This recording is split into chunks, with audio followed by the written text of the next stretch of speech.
You're listening to KCC Live 99.8 FM each and every Wednesday with me, Miguel, for our reround hour. And I've got my very good friend, and I'll call him Mr. Energy and Positivity, in the room with us today. It is Gary Millar. Say hello to our listeners, Gary. Hi, Mr. Energy. I used to be called the Duracell man because I have got lots of energy, but that's because I have far too much sugar in my tea and coffee and eat far too much chocolate. So that is the secret then? Yeah, I don't drink alcohol, I don't smoke cigarettes. There's something about life that just makes you want to be excited, and my life sometimes is exciting. Okay, so that's what some of the things I want to speak about. And I learned of you, first of all, when you were Lord Mayor in our city, and I have to say your energy, you were here, there and everywhere. Every time we met you or we seen you meeting everyone else, it was always positive, it was high energy, you had time for everyone. How did you manage to do that, and why? People. Do you know what? I actually apparently accepted 97% of the invitations that we got at the town hall. I did 1,534 events during the year. That was averaging 5 a day. Sometimes it was 12, sometimes it was 2. I couldn't say no to anybody. Can you just imagine that you get invited by a bunch of primary school kids to come to their school, or you get invited by veterans who fought in the Second World War, or merchant seamen that protected our shores?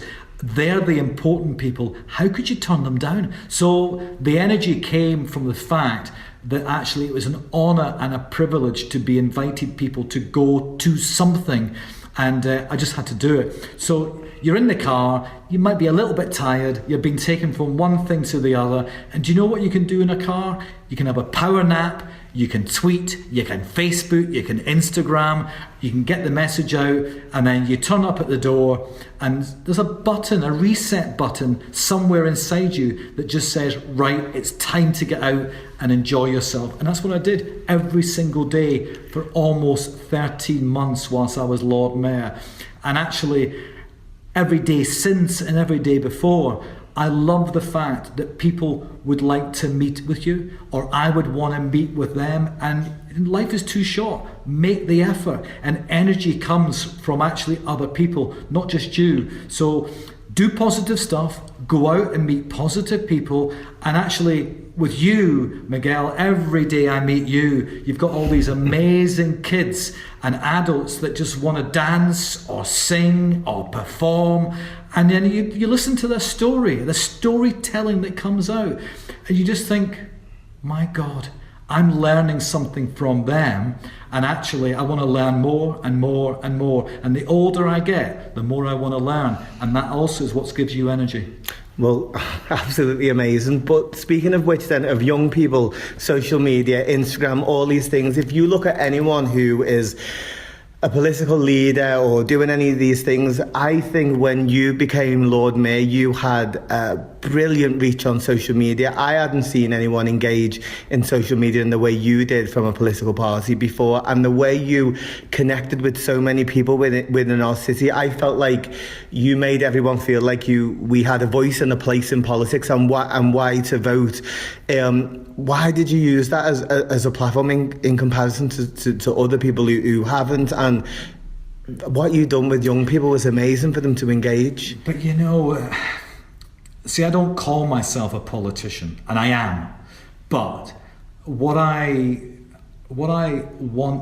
always want to do, and still want to do today, and wanted to do when I was Lord Mayor, is share the experience.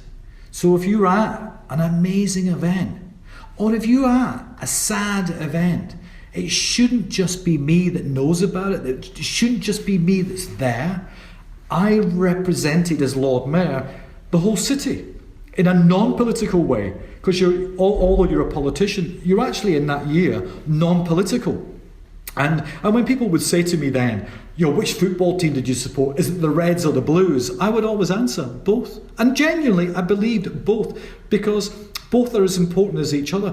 But actually, I wanted to share that. I wanted to share the experience. I wanted to share the experience of meeting young and old, of people with no money and people with money, and people that work hard and people that play hard.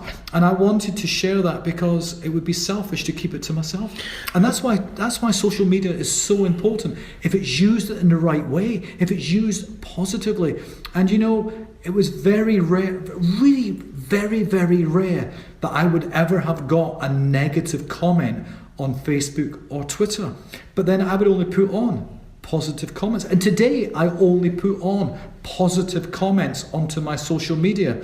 Now that I'm not Lord Mayor, I tend to sometimes get a little bit more cynicism, a little bit more difficult tweets and whatever. I try to ignore them because, do you know what? If you've got nothing nice to say, then don't say anything at all. Speaking of young people, social media, Instagram, all these things, if you look at anyone who is a political leader or doing any of these things, I think when you became Lord Mayor, you had a brilliant reach on social media. I hadn't seen anyone engage in social media in the way you did from a political party before, and the way you connected with so many people within our city. I felt like you made everyone feel like we had a voice and a place in politics, and why to vote. Why did you use that as a platform in comparison to other people who haven't? See, I don't call myself a politician, and I am. But what I always want to do, and still want to do today, and wanted to do when I was Lord Mayor, is share the experience. So if you're at an amazing event, it shouldn't just be me that knows about it. It shouldn't just be me that's there. I represented as Lord Mayor the whole city in a non-political way, because although you're a politician, you're actually in that year non-political. And when people would say to me then, which football team did you support? Is it the Reds or the Blues? I would always answer both. And genuinely, I believed both, because both are as important as each other. I wanted to share that. I wanted to share the experience. I wanted to share the experience of meeting young and old, of people with no money and people with money, and people that work hard and people that play hard. And I wanted to share that because it would be selfish to keep it to myself. And that's why social media is so important. If it's used in the right way, if it's used positively. And you know, it was very rare, really very, very rare that I would ever have got a negative comment on Facebook or Twitter. But then I would only put on positive comments. And today I only put on positive comments onto my social media. Now that I'm not Lord Mayor, I tend to sometimes get a little bit more cynicism, a little bit more difficult tweets and whatever. I try to ignore them because, do you know what? If you've got nothing nice to say, then don't say anything at all. So speaking of which, then we spent so much time talking about when you were Lord Mayor and everything else, but me seeing you today and what you've been up to over the last couple of days and social media and all the rest of the stuff, you didn't just do it for them 12 months that you were Lord Mayor. This is continued part of who you are and your work ethic and what you do in the city and your business connect, and you always have time for any of us who want to meet you or ask questions. And it's amazing to see that you've continued, if not done more, since you've not been Lord Mayor, and you keep up with all these things that you're doing on social media or going to speak to people. And you've just told me a whirlwind trip you've been on, how you manage to keep that energy up all the time when it's not just like, oh, I'm Lord Mayor and I've got to run round now. It's part of who you are. But can I say, there is a reason why, not because I'm energetic, this isn't the reason, but my dad, this is a sad bit. My dad died in the July of 2002, and my mum died about 6-7 weeks later in September of 2002.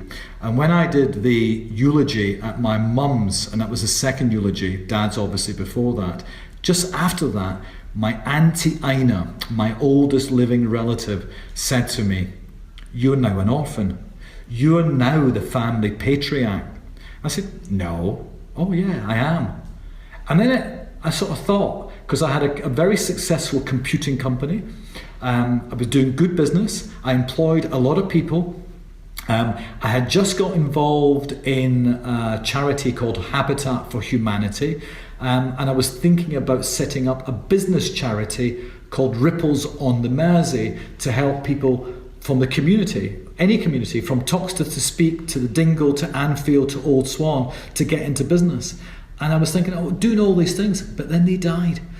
And my really successful business suddenly wasn't important anymore because I realised life was too short. And I thought, what can I do in what time I've got left? Because they've died. One day I'm going to die. I just faced up to the fact that I'm going to go. So it wasn't any more about, having a really nice house and making lots of money and going on the best holidays ever, because that's what I wanted before. It was, what can I do to help other people? People that were like me when I was younger. So I came from a very working class background. I came from a port area in Edinburgh called Leith, rough as you could imagine. And I got myself out of that by meeting my partner, my now husband, by getting involved eventually in politics, but actually working really hard at university when I first came to Liverpool and getting a good qualification, creating a nice business, making some money, and that wasn't important anymore.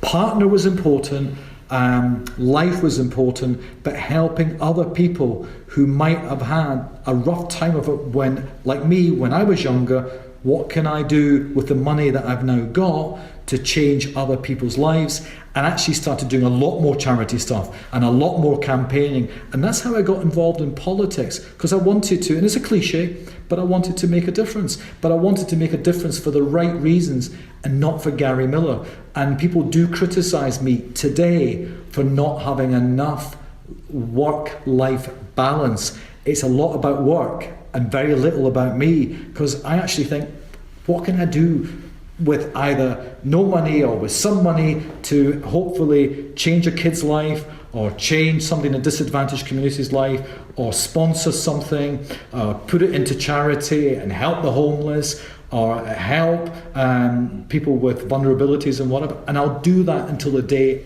I die, because my whole sort of view of life changed when they died. So I think that's important when you say to people in life of where you find your why. So one of the things I'm going to ask is, you picked 3 songs today. I did. And we're going to play a track by Tom Waits and Crystal Gale.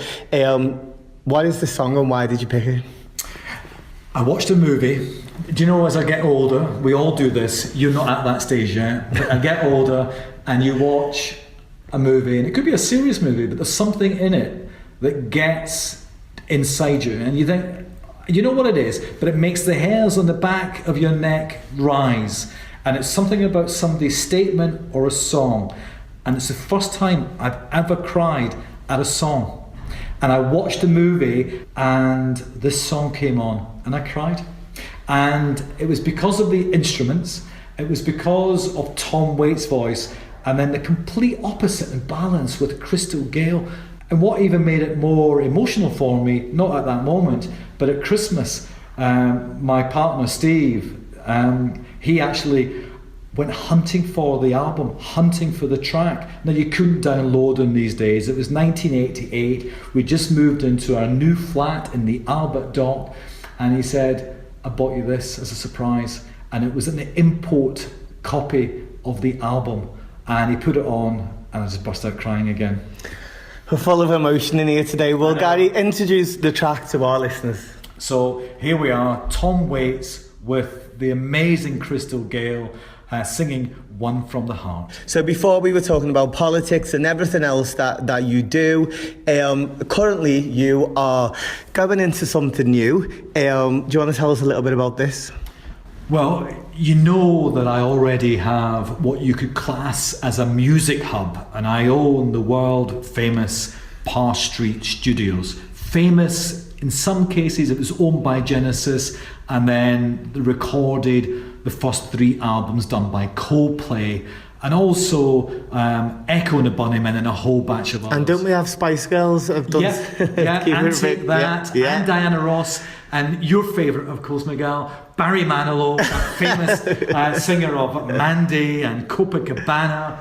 Well, there's lots happened at So Parsons. with stuff like that, then let's just jump back. Do Yeah. they send the vocals over and be mixed there, or do they actually come in and No, they record come- them? they come and So record. all of them people who you've named have been into that studio. Yeah, including recently Justin Bieber Oh my God! So, in the studio recording, and actually famously 2 years ago Rihanna. You know, some very famous artists here in Liverpool city centre, in a place that myself and Steve and Tom Lang own. So it's wonderful, and it's a music hub. It's a creative centre. and especially with Liverpool's music heritage. So again, I've said to you before, I've learned so much about you already from this meeting, but so much So about the the next studio. I thing, didn't. Yeah. so that was a music hub. So just take away the word music and replace it with the word fashion.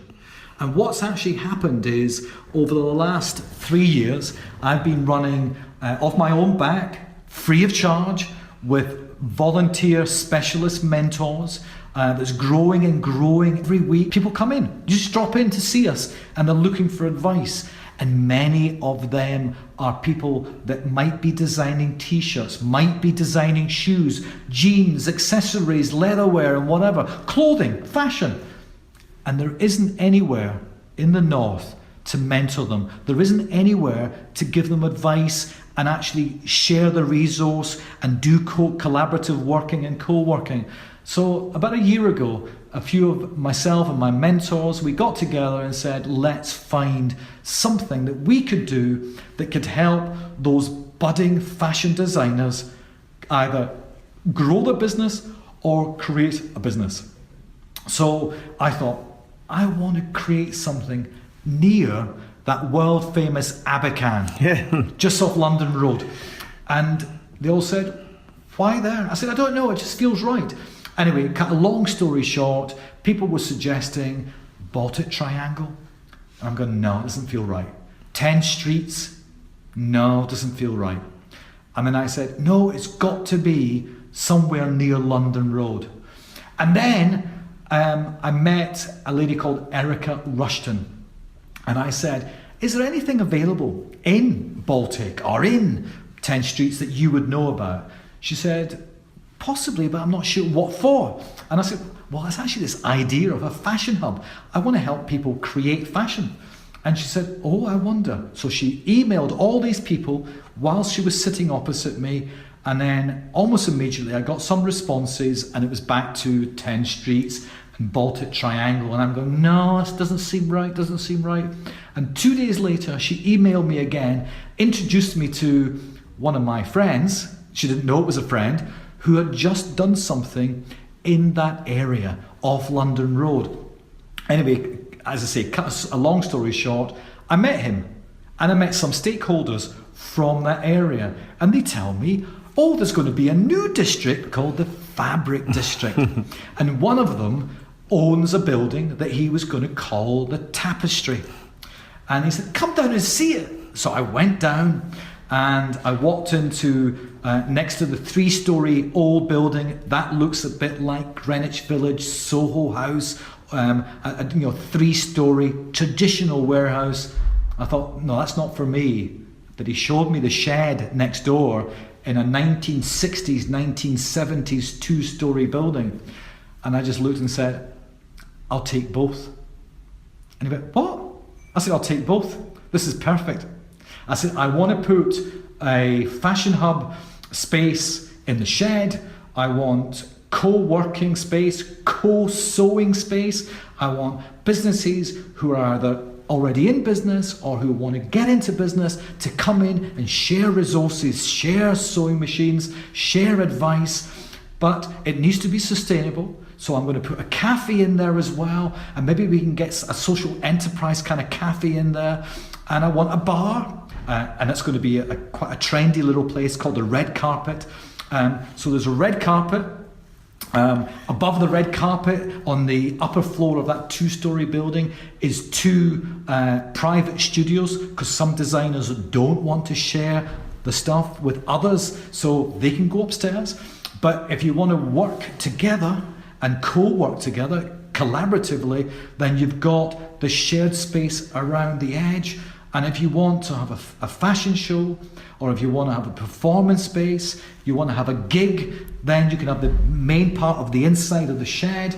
And of course, all the time you've got the bar next door and you've got the cafe. So I want to create this hive of activity around the creative arts relating to Fashion Hub. I'm just thinking and looking at you today and the other events where you are, you're very finely turned out at all times. So is fashion something you've always been interested in? I love it. Now you've got to remember, when I was in London, when I first moved to London, I was a bit of a punk rocker. Okay. So I was heavily into Gary Newman, Tubeway Army, Sham 69, the Clash, the Jam, and all that kind of period. And then I moved into David Sylvian in Japan. You won't know that probably. And then I moved into Roxy Music and Spandau Ballet, those kind of days.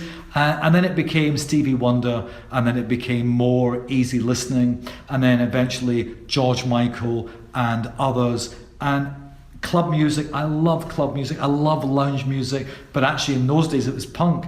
So I sort of changed from dyeing my hair every colour you could imagine, from wearing combat jeans with zips in every space, every place, and safety grips and everything else. So I've moved through to being dapper now and wearing a three-piece suit now. I've actually designed some clothing. But they've always got a little bit of edge to them. They're never just a straightforward suit. There's twists and turns. The suit I'm wearing now is from Slater's. It's how you wear it then. It's how you wear it. And I've got that kind of build that you can wear anything that's like off the peg. I love clothing and I love the design of clothing. And the Fashion Hub is an investment that I'm making to help create businesses that they will make money. I will not make any money whatsoever. It's a social enterprise. It goes back into employing staff and doing more with the business, expanding the business, training and such, and it'll be the same with the Fashion Hub. And that goes back to me, what I said before, it's not about Gary anymore, it's about what I can do, genuinely can do for others. So it's a private enterprise, and it's got to be realistic business. So people like this then, because it's amazing, you know, when you're starting up businesses and all the rest of it, you need the support, you know. Yeah. So your second song of the day is a track by Peggy Lee. Do you want to tell us a bit about this? Oh, the folks that live on the hill. So when Steve and I bought our first flat together, this is a song that he played on Christmas Day, and I broke down in tears. So it was actually his song for me that he now sings all the time to me. He'd sang it at our wedding, he sang it at our civil partnership, and he sings it a lot, and it's always for me, and it's our song. Okay, do you want to introduce it to our listeners then? So it's by Peggy Lee, and it's the folks that live on the hill. So we are back in the studio with Gary Millar. You're listening to KCC Live 99.8 FM, and we've been chatting about business and creatives, and we all know I'm super passionate about creatives and community, but it takes a many skill set to make a business happen, and a lot of businesses fail or don't reach the full potential for a number of reasons. And we were just chatting before about some facts and figures. So do you want to pick back up on that, Gary, and maybe the support that you can offer? I do. Basically, the evidence shows that businesses that don't get any support, don't reach out for support, 70% are likely to fail within 3 years. However, hand-holding, shoulder to cry on, a bit of mentoring, only 5% fail. That's a complete dramatic turnaround, 5%. And it's because in certain cases, we love the product, we love the passion behind the person, they're great at getting it out there, but they're not great at asking for the money, asking for the order, doing the invoice, chasing up the invoice, making sure they pay their bills on time, making sure they send the accounts into company's house or wherever it needs to go on time. So then the tax man comes calling, or the supplier comes calling, or the rent is due, and all those things all go wrong. And that's what people go, oh, I don't like this, and they close the business, or it gets closed for them. So if they're given the right kind of advice, two things happen.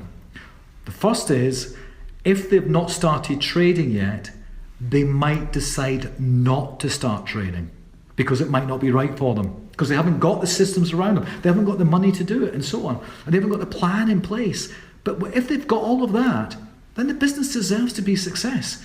But don't worry about not doing it all yourself, because there are other people, mentors.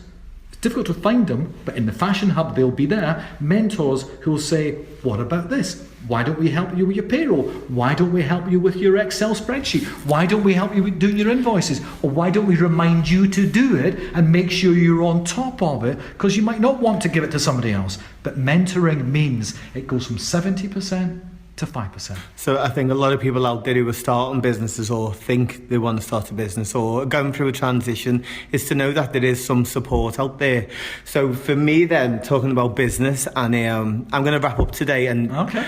I want to know what's next for Gary Millar. You've achieved an awful lot. You know, you've come to Liverpool many years ago. You've most definitely made this your home. You've made your mark in the I love city. it. Everyone comes to you for help and advice. You're there to kickstart projects and offer all this support. Apart from London Road, which is going to be an exciting time, you know, what's next or left for Gary Millar? What do you want to achieve? I want to write. I want to write books. I want to do more family tree stuff. I'm doing the family tree for friends and family. I've found 3,700 plus of my ancestors. Wow. I found my mum's unknown, lost half brothers who are still alive today after she died. I want to write about that. I want to write about the history of my family, some of it dysfunctional, some of it fascinating in all sorts of ways. So I will be retiring. This is my third term as a councillor, and I've made this public already. I'll be retiring in 2 years' time from local politics because I want to do more ambassadorial stuff as well. I want to go and tell everybody overseas what an amazing city and city region we live in, and they should come here to play, to invest, to study and such. And I love talking about the city, and I love the people in the city, and it's my home, and I'm Scottish, and I moved here 35 years ago, and I would not live anywhere else. There's masses of opportunities. It's the most honest, gritty, funny, hard-working city you could ever imagine, and you're guaranteed that there is a welcome and a friendly smile everywhere you go. And I think our future is really, really bright. And I've loved being a councillor, and I've loved doing everything I want to do. I've done. But you know what? Like Madonna, I think you need to reinvent yourself every few years. Yeah.